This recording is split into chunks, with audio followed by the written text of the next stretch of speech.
Kia ora tātou, good evening. Invercargill City Council is looking to ask Public Health South to develop an education policy targeting the retailers of synthetic highs and also families. At a Community Services Committee meeting yesterday afternoon, it was agreed the proposal would be discussed at a full council meeting with the intent of asking Public Health South to implement a policy. Next Monday evening, a public meeting is being held to discuss the issue, with speakers including Invercargill MP Eric Roy and Southland Boys High School Principal Ian Baldwin. Councillor Lindsay Thomas says he also hopes to get a collective approach with other councils in addressing K2 and other legal high drugs. Fire investigators are treating a bluff fire as unusual or suspicious after more than a quarter of a weatherboard villa was destroyed by a fire in Ann Street at around 4 a.m. this morning. It's understood the fire service was alerted by a neighbour, woken by one of the occupants seeking help. It took 19 firefighters around 20 minutes to extinguish the blaze. 2 men from Christchurch who had been living in the rental property for 3 weeks were taken to Southland Hospital by ambulance but have since been discharged. On-site investigations now complete and the occupants will be interviewed tomorrow. The mandatory age for child car restraints will rise to 7 years of age following a new law set to come into effect later this year. From November 1st, children will need to be in a car seat or booster seat until their 7th birthday. The law also states if an approved child restraint is available in the vehicle, parents must continue to use it until the child's 8th birthday. Southland Plunket Car Seat Service Manager Catherine Impleman says it's a positive step in improving child safety, but it hopes to see it progress further. Research has shown that children are much safer if they stay in a child car seat or booster seat until they reach the height of 148 centimetres, 150 centimetres. There's been a significant amount of research done by doctors here and overseas that show the need to keep children in their restraints. Car seat belts are made for adults, they're not made for children. So has there been an increase in accidents with children wearing adult seatbelts? I'm not aware of any figures related to that, but certainly research is showing and information from Starship Hospital and Dr Elizabeth Segedin is pointing out that children are at much higher risk of severe injuries if they use an adult seatbelt. They tend to slouch down in the seat to get comfortable and the lap belt rides up over their abdomen, causing huge injuries. What are the benefits of keeping children in booster seats? The benefit of keeping a child in a seat is that it makes the adult seatbelt fit correctly, so it sits across their shoulder and down low over their hips, and that's where we need the seatbelt to be to provide the best protection. And does Plunket want to see this go further? We're really delighted with the move that's been made to date, but of course we want it to go further. We think this is a fantastic first step, and so children up to 7 will be in boosters, but we'd encourage all families to pop in and see us, come and see Plunket and talk to our child restraint technicians, and we'd encourage children to stay in their boosters until they're ready for an adult seatbelt, around about 9 to 11 years and 148 centimetres tall. A quarter of premises checked in a controlled purchase operation in and around Invercargill at the weekend failed. The operation between police and Public Health South saw 2 girls aged 15 and 16 attempt to buy alcohol at 11 premises, an assortment of pubs, clubs and restaurants. Police say 3 premises sold alcohol to the minors and did not ask for age or identification. They were the Collegiate Rugby Football Club, the Pirates Rugby Football Club and the Cabbage Tree Restaurant. A new multi-million-dollar facility at Southport has recently been completed and is set to begin operation within a month. The $4.7 million project began last June and was built to meet increased demand for cargo storage. The warehouse, measuring close to 6,000 square metres, has been leased by 2 tenants, Balance Agri-Nutrients and Gardner Smith Group, to store fertiliser and stock food. Southport CEO Mark O'Connor says significant growth in the dairy industry led to its construction, and the port's newest addition will provide substantial economic benefit.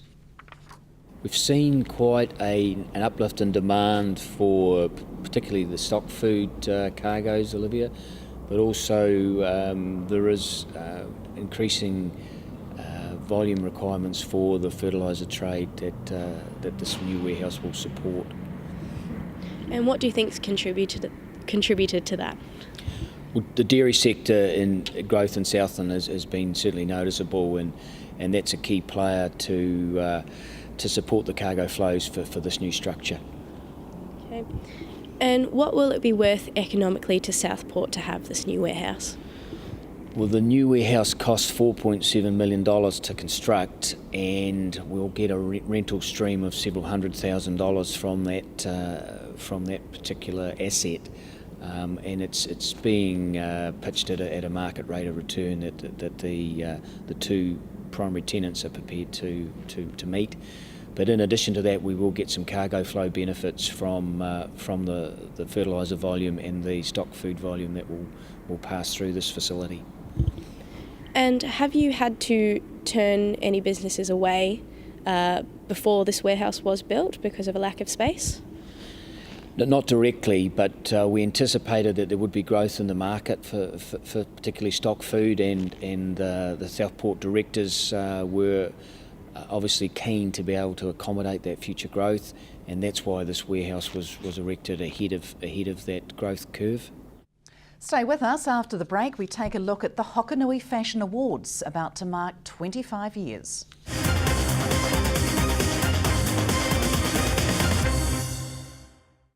Welcome back. 40 people drowned in New Zealand in the first 6 months of 2013, a figure described as shockingly high.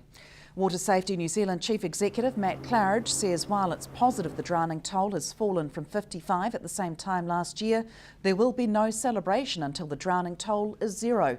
For the year to date, 2 people have drowned in Southland. This compares with 13 in 2012.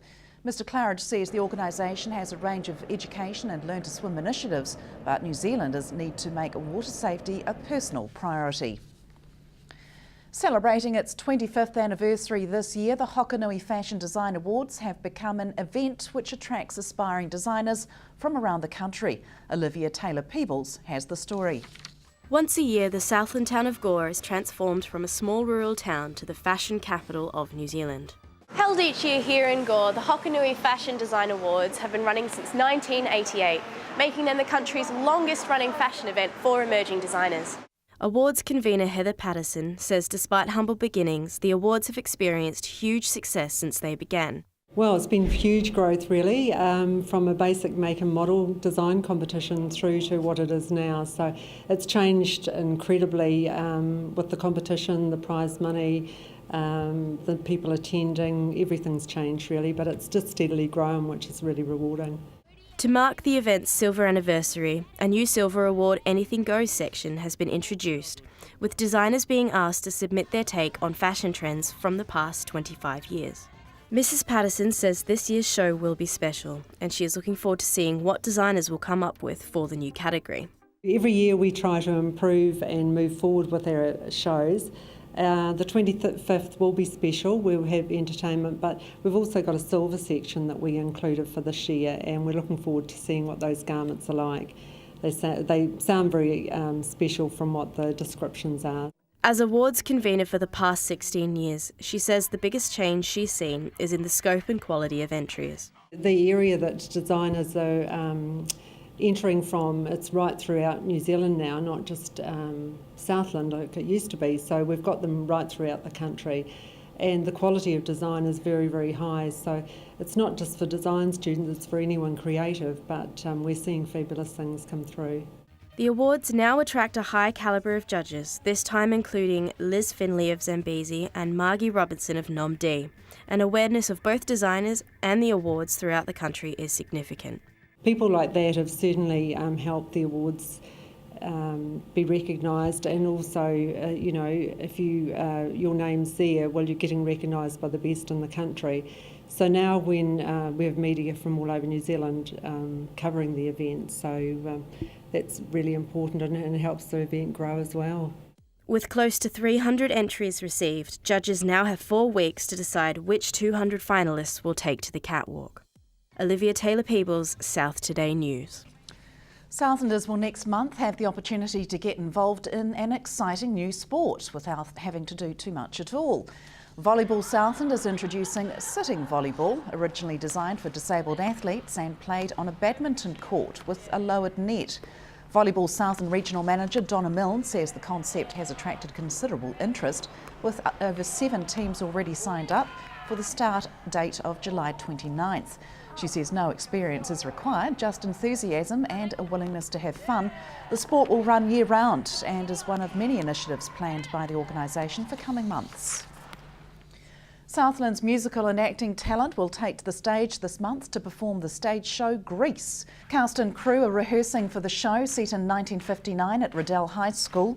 Invercargill Musical Theatre Company's Bernadette Gawley says finding enough young males to fulfil roles can be difficult, and the company has employed professionals to fill roles and lift the calibre of shows in the past. This year, Shortland Street and Spartacus actor Mike Edward has been hired to play the role of Vince Fontaine, a character he's familiar with. I worked with Stephen Robertson, who's the director, and Richard Merritt, the musical director, in Christchurch over summer. So I got to have 3 months doing the role there, so I'm lucky enough to get to reprise it. So you're more known for your TV acting career, but you're moving into singing, perhaps? Oh, well, yeah, it appears that way. I mean, I guess like any actor, I'm just a jobbing actor, so, you know, when the work comes up, I'll go with it. I've done a lot of theatre before Shortland Street, and we'll do theatre again, so, you know. So musically, you're not trained in voice work? Not really. I mean, I first had to sing for Richard Merritt. I got cast in the Rocky Horror Picture Show years ago, and I thought, oh, playing Rocky, no one really cares if he can sing or not. But Richard actually was great because he actually found that I could get through a song and gave me a voice somewhat, which I then started working at, and over the years I just discovered that if you actually practice something, funnily enough, you get better. So yeah, still going. So what do you like about the character you're playing? I think the thing that I like about it is that Grease is very well known. As you know, everyone knows what the movie is, and everyone has certain expectations of things that need to be hit. But the teen angel scene is one scene that you really can subvert on stage, because no one cares if you are like Frankie Valli or not, you know. So we're going to be able to do something quite different with it, and quite exciting, which is really cool. And that's it from news. Coming up in sport, more from the recent State Insurance short course swimming champs. Ka kite a noa pōpō. Good evening.